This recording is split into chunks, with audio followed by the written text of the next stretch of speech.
நீங்கள் விசேஷமானவர்கள், நான் விசேஷமானவன்.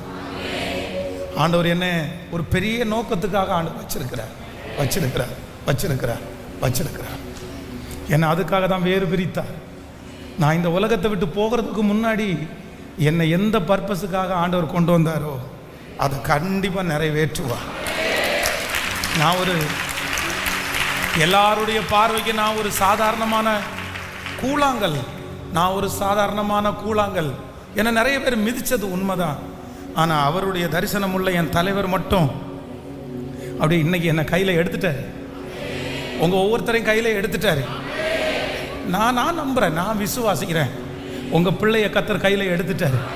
உங்கள் குடும்பத்தை கையில் எடுத்துட்டார். உங்களை ஆண்டவர் கையில் எடுத்துட்டார். அவர் கையில் எடுத்து அடைப்பைக்குள்ளே போடுறாரு.